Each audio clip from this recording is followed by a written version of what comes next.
I get a lot of questions about how to make games, and these people are always asking the wrong questions.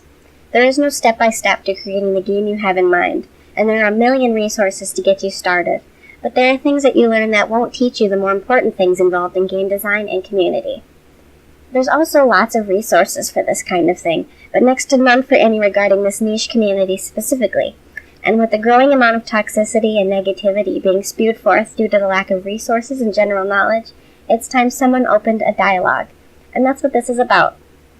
I'm here not only to rant about the problems in this community, but to most importantly give solutions, so that we can all better our understanding and make what we really truly want, great animal games with great communities behind them.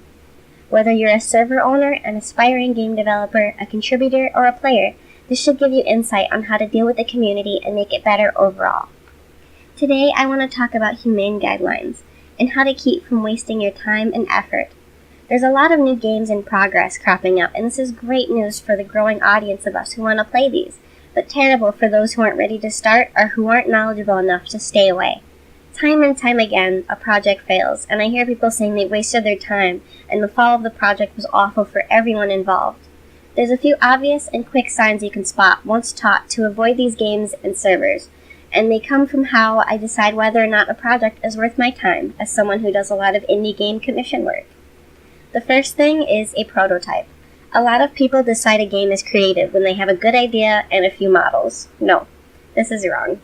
Unless someone has a few games under their belt already, having next to nothing is never a good sign that anything is going to be released. For most game projects I work on, if there isn't a physical prototype that everyone can at least download and walk around in within a month, I quit. Even if it's just gray boxes on a gray map or a bunch of test textures and terrible models. Having something that people can work with puts both faith in your project for both potential players and the teams that want to work for you. Without that, you can't expect much of anyone. Next, look for projects that protect and value you as a player or staff member. The first go-to for this is the rules board, or any set of guidelines the creator has for you from the get-go. Look for guidelines that protect you if someone bans or removes your account. Is there another way to contact someone if you need help?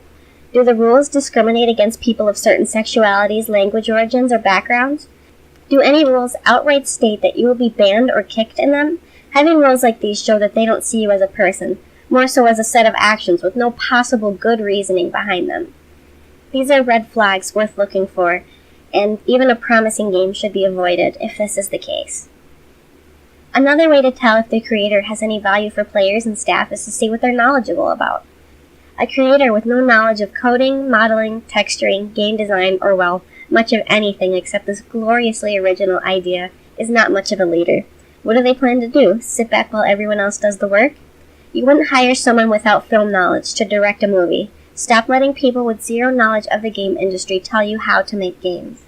Let's say you're one of these players of the types of projects I just described, or you're one of the people making these projects and you're realizing, oh no, what can I do? The answer is simple. Players, you need to speak up. Send a message to a staff member you trust and let them know about how you feel. Be honest and don't hold back any punches. If your questions and comments are met with hostility or general rudeness, abandon them. Any good developer that dismisses and disrespects the voice of their players is not worth your salt. The game community as a whole doesn't deserve that, and neither do you. Project developers, listen to your players. They are your lifeblood. Anyone who has any questions for you needs to be heard. These are people with interest in your game. Don't punish someone for asking you when your game is coming out, even if it's been the 5th or the 50th time they've asked. Do your research. There are loads of game development websites and resources to get started, and you will always be learning something new. Don't have a prototype yet? Well, why not? Put pen to paper, create a menu screen for starters, and go from there. It doesn't have to look beautiful. Lord knows it won't be. But it will be something, and you will be proud of it. Be transparent with your players. Give them an estimate of when you think you'll complete things, and show them your progress. I know it's typical of projects in this community not to show anything they've been working on, but that's bad practice. Be proud of what you have and let people see it. Even my ugliest works were met with lots of praise, and most importantly, lots of helpful advice. The next thing I want to talk about is how to keep from wasting your time. As players, you have the luxury of not giving a project your time if you deem it unworthy. Don't badmouth the project, but if you really consider it to be a slump fest full of awful and terrible people, it might be worth the effort to give others a forewarning. As developers, you need to have a failsafe in case things go wrong and you give up your project or go on extended hiatus for a year or multiple times. Are your staff members learning skills that will help them outside of your project? If not, what could you do to help? Give them resources, practice these things together, give them tools to be an even better version of themselves. There's always things to be done when it comes to game of this scope. Writing, art, customer service, production, advertising, website creation. The list goes on and on. This way, you've just bettered the possible resources for the community, and if you end up wanting to give the project another shot, I'm sure the people you've taught would be more than happy to rejoin you.